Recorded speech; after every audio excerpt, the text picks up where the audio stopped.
Diarunova feranti kareye Itakiza na waire Tena tokuti unyafaka ya birenge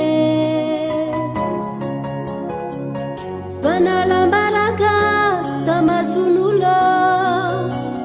Timi pulindu akwere Tawutula dalaka impuli mbeundraike Zaufana ida ulu anzaraku Afakapi uva uva kifyangaku Damina otina ida jainu ino Azafadi amnae Zofati afake Nyalatini amnae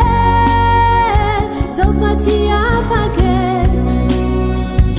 Azafadi amnae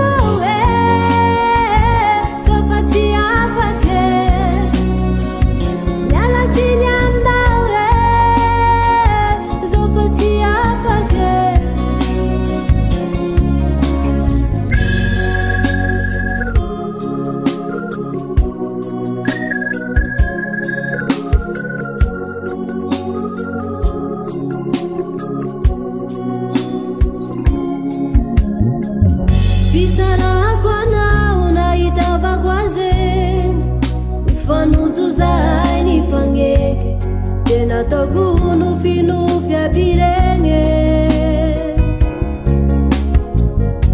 Narainya be disita puko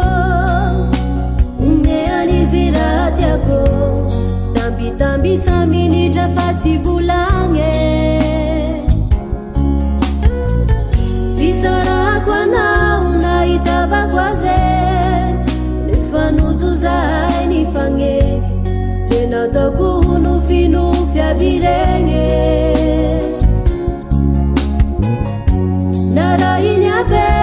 disita puko Umeani zirat yako